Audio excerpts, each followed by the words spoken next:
Hi, and welcome back to Beyond the Gavel. This is where we go behind the courtroom doors to explore the real world of experience, insights, and challenges that shape today's legal professionals. I'm Rodney Peyton, your host, and in this episode, we're joined by Jamie McGill. He's a senior solicitor with Lindsays in Edinburgh, whose work bridges the personal injury and medical negligence sector in Scotland's evolving legal landscape. Now, Jamie's career offers a fascinating look at the Scottish legal system, from the Sheriff's Court and the All Scotland Personal Injury Court right through to the Court of Session. And what makes his perspective particularly engaging is his focus on mentorship, tailored training, and the business of law. So that helps young lawyers understand that success in practice isn't just about the law itself, but it's about managing people, processes, and profit with equal skill. So we're going to discuss how COVID-19 actually reshaped Scottish litigation and how remote working changed the mentorship of trainees and how firms like Lindsays have used case management systems to bring a sharper focus on the commercial realities of legal practice. Along the way, we're going to touch on something close to our hearts, which is the development of the next generation of lawyers, to think beyond the gavel and to lead with both competence and conscience. So, Jim, it's a great pleasure to have you with me today. Thanks for having me on, Rodney. Nice to see you again.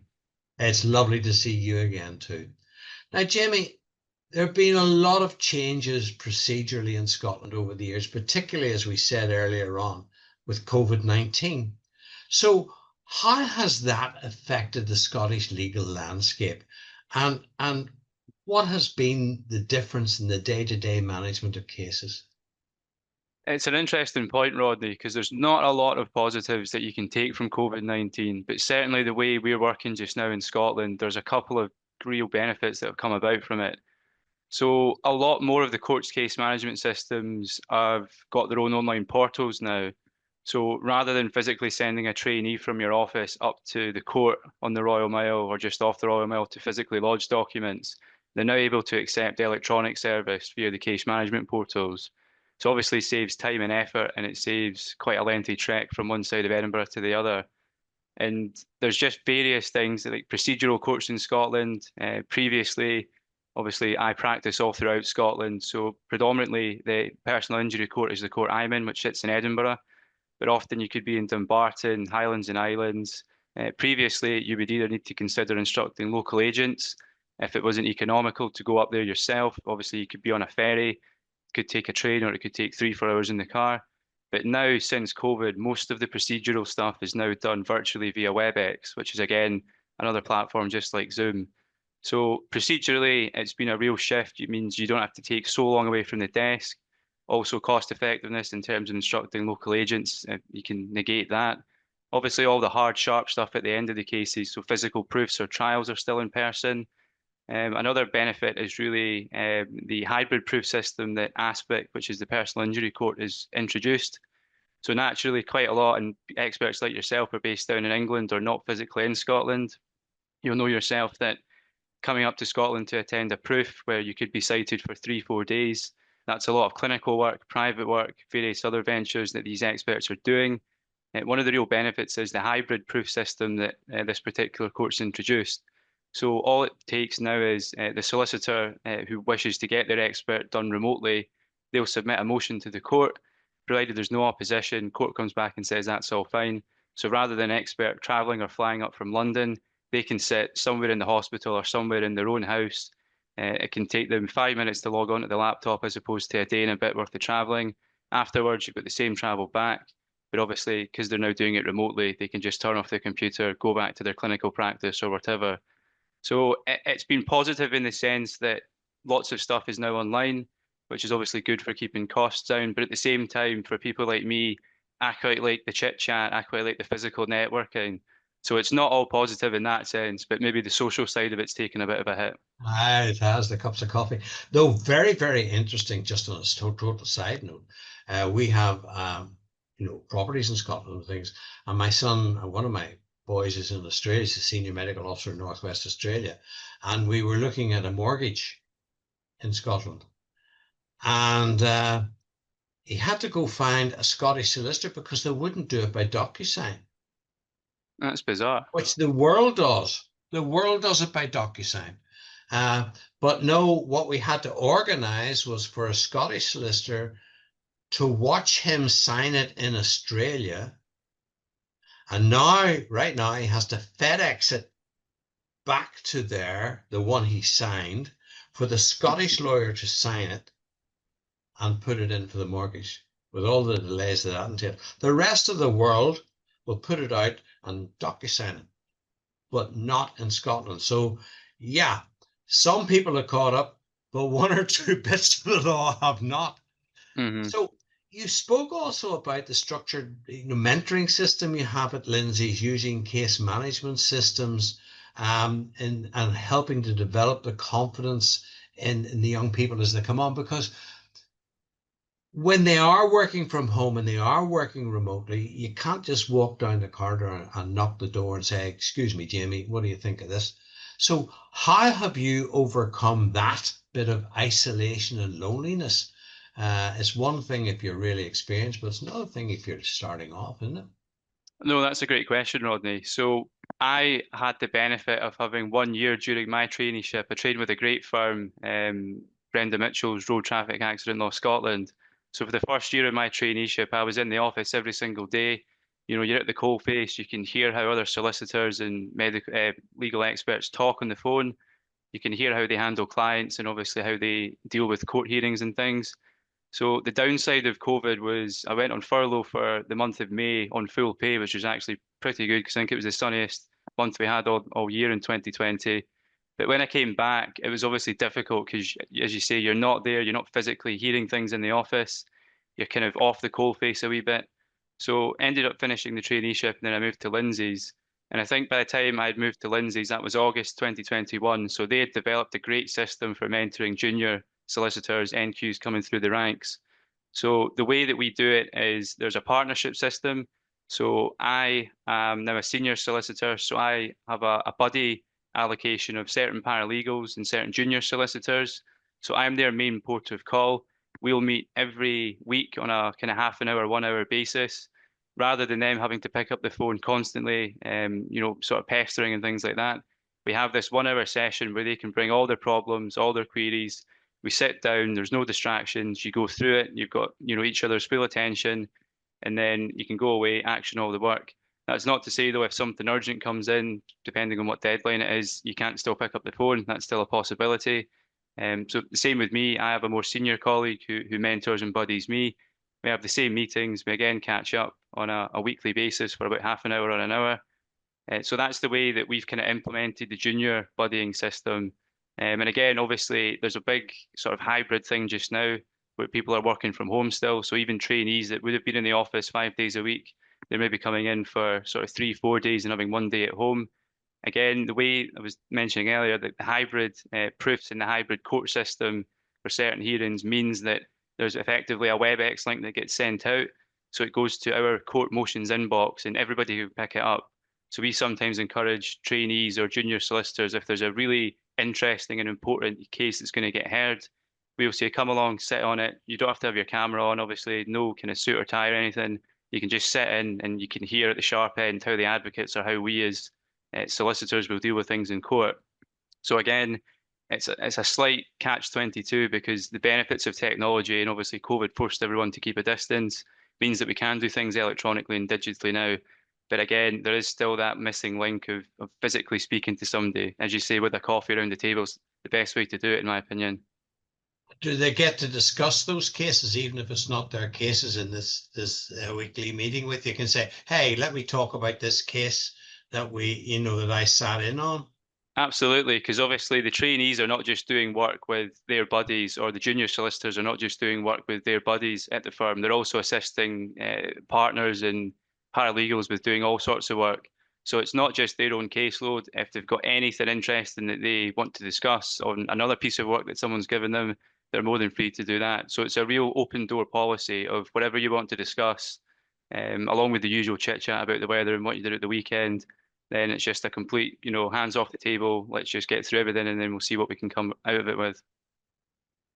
It's very interesting because what you're telling me is that you have people above you and people below you and your peer group.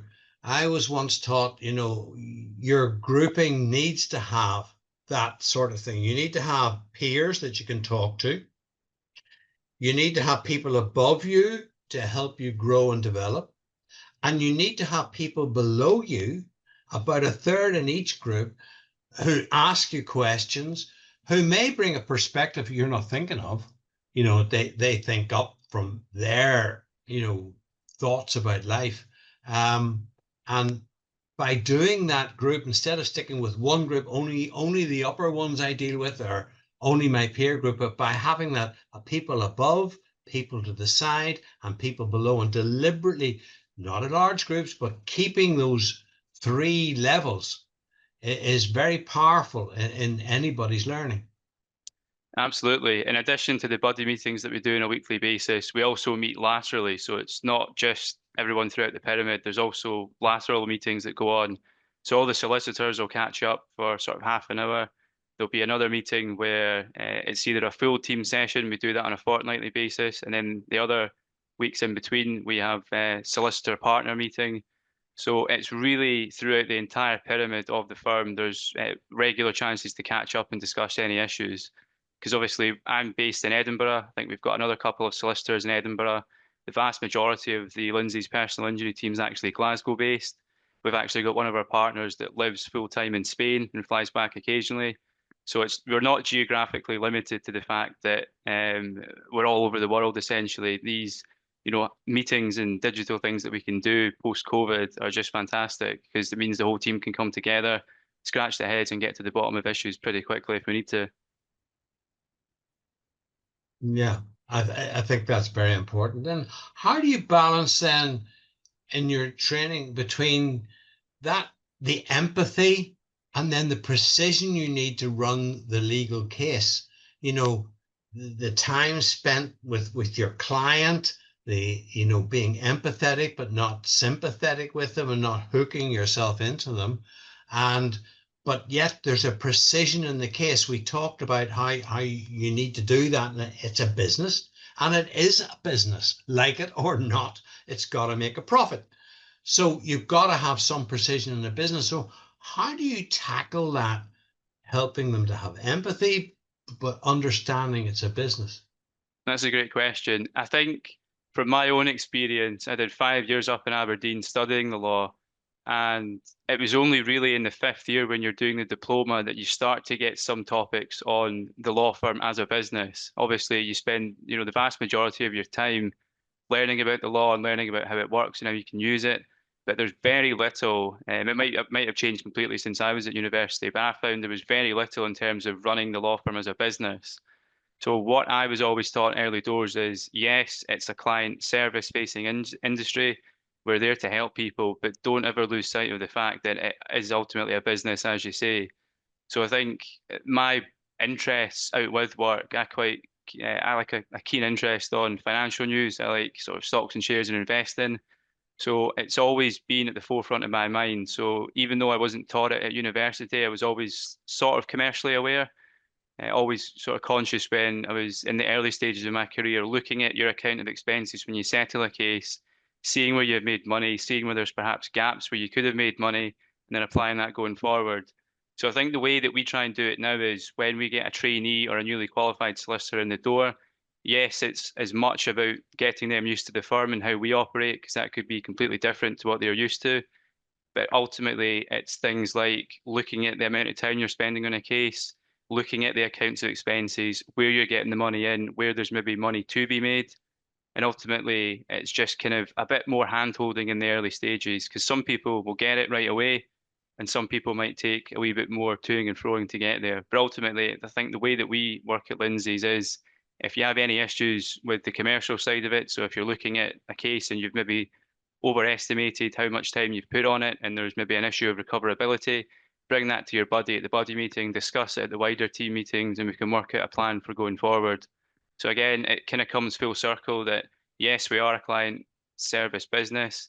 Yes, we're in the game to make money and to help our clients, but you can't really make money without helping your clients to the best of your ability. So it's just constantly evolving, going back round in different stages. So I think if you can take a step back almost and look at the full picture, the two of doing a good client service and then making money will sort of merge into one and go hand in hand. It does go hand in hand, keeping it clean. It's very, very interesting. Just slightly off top, my son is an attending in America in oral medicine. And when he went there, he's trained as a dentist. He actually trained in Valencia in Spain, and then he's ended up in the States. But when he went in there, he wondered why the department had a problem. And he noted that they were all putting themselves down as dentists. Very, very senior and very, very respected people putting themselves down as dentists. And he said, no, you're an oral medicine specialist. And as soon as I said that, the insurance recovery went way Mm-hmm. up. And it was just one little change in what you said and how you said it. It made all the difference in the world to how the department ran. Mm-hmm. So you need to be aware, and it's all very well, sounds wrong, but it's all very well, you're there to look after people, and you are, and you're there to help people, and sometimes in the poorest of times. But you also have to keep an eye on the clock and an eye on what you're doing, to make it pay. And coming up, so what advice would you give to law firms about that? What do you think they should do with their trainees to bring them through? I would say ultimately keep the commercial training as much as they're doing about the firm's training and as much about they're doing as about the law itself. Because I think there's perhaps a gap between, certainly from my experience, there was a big jump from what I was taught at university up to what it's actually like working in a law firm. So it's just sort of being aware of that and making sure that the gap's not so severe with sort of internal training. We've got a fantastic cash and finance department at Lindsays. So when we're putting through fee notes, and certainly when I first joined, the training was very intensive on that. So they immediately tell you how to work the system. They tell you what this means, what your WIP means, how much you've spent, where your outlays are. So ultimately, I think it's just making sure you've got a really good internal framework to keep in the commercial side of things at the forefront of everyone's minds. Yeah, and it's not just a bookkeeper.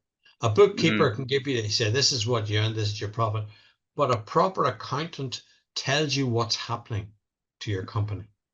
A bookkeeper just gives you a ball set of figures. They count them up.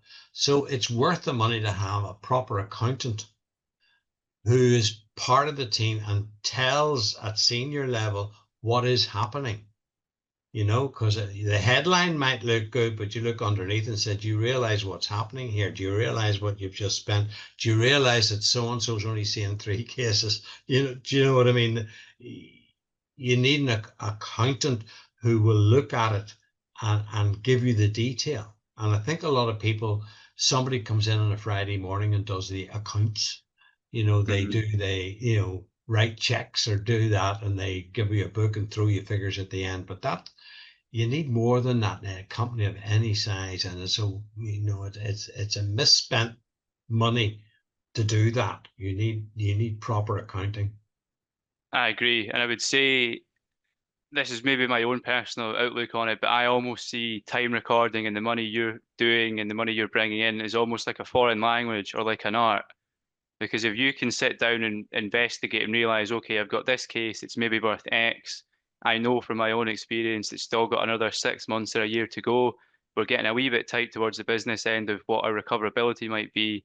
So it's almost kind of fine tuning it. And you could spend an hour on the case, maybe put through half an hour worth of time. And then if there is any upshot at the end, then hopefully your time and what you recover back will be there or thereabouts.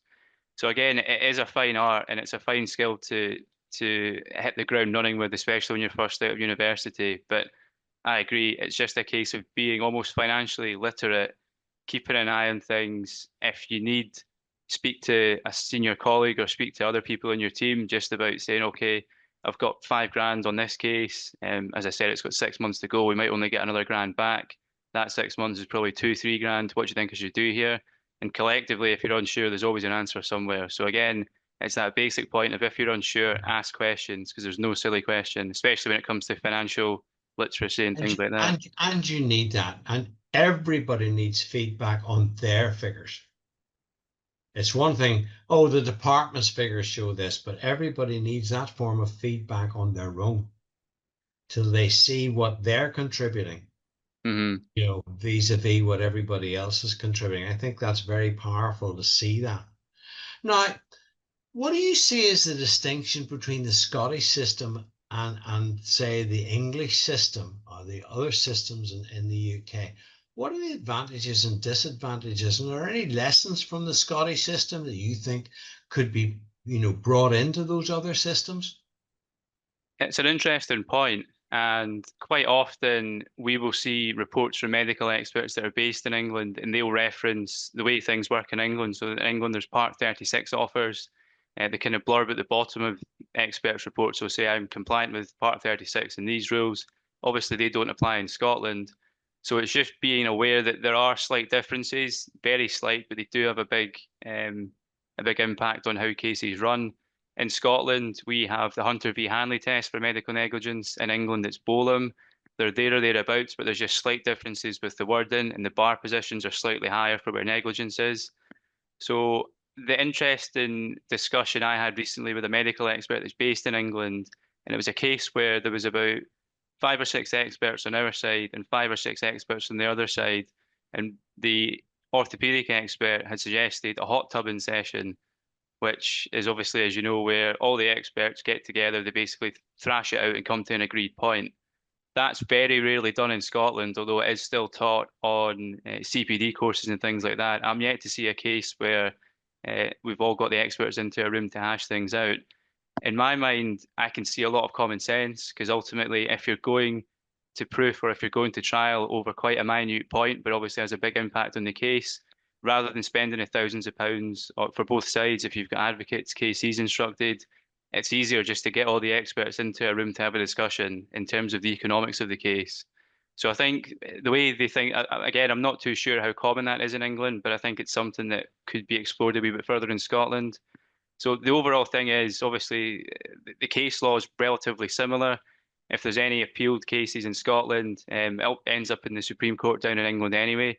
So we keep a keen eye on English cases, whether it be county courts or higher up, because ultimately it's not to say that the sheriffs will take a totally different view up in Scotland, but certainly they'll be there or thereabouts.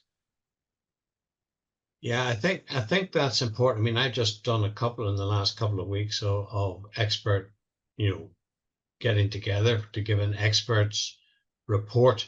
And it's not that you agree. One, we've agreed.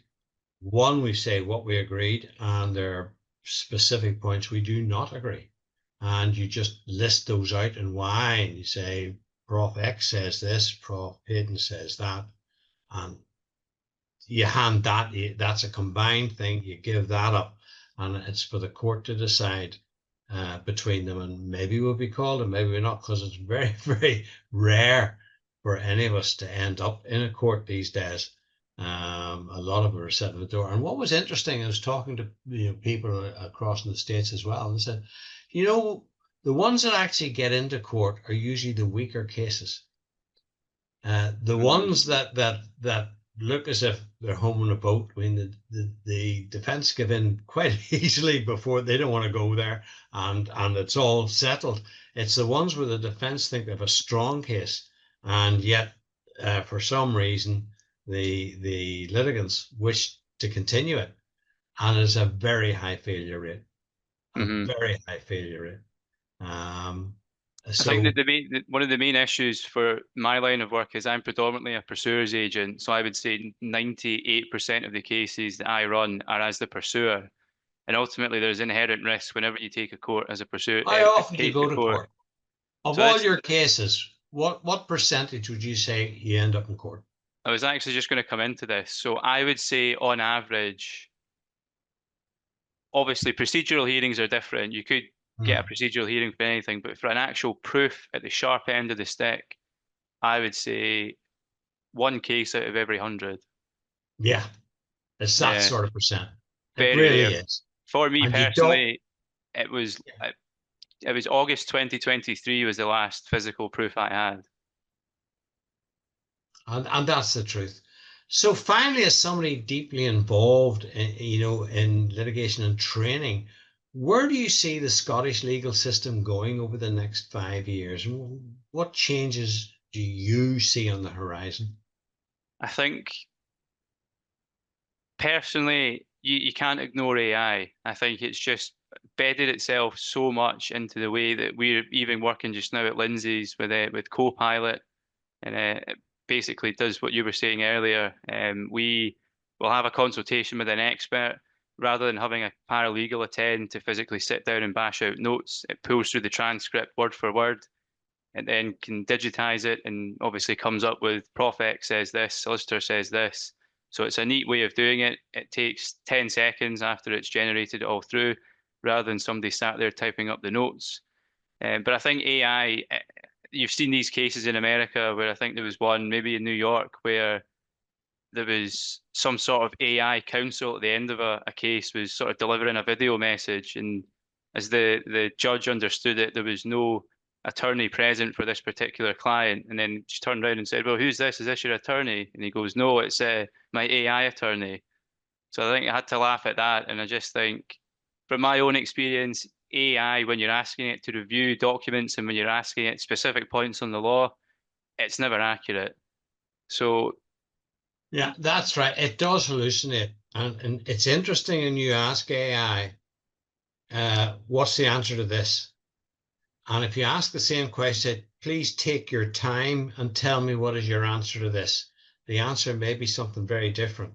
I was looking at something about infection and it said reference NICE guideline, blah, blah, blah. And I looked up the NICE guidelines and I put it in and said, I don't see this in the NICE guidelines. Said, oh, you're right, it's not. So you have to be very careful. And it doesn't reason. AI can remember a lot of stuff, which I can't. I mean, we all know this amount, you know that in the law, the median bit, and maybe a case you remember here or there. AI can do the lot, mhm. but it's the reasoning behind it. So it will help you get all the information, but the human in the loop still needs to be there for the reasoning. Jamie, this has been absolutely fascinating. I hope you've enjoyed being with me today, and because you've come out with some very fascinating points, I think that a lot of our listeners will take on board about what we said. It's about people, processes, and profit. People within the company, the people we're serving, the processes we have to go through to balance that, the empathy and the profit has to be there. It's not a dirty word. And I think you've eloquently pasted that out and shown us how your experience has led to it. So I really appreciate it. And thank you so very much. Thanks for having me on, Rodney. Thoroughly enjoyed it.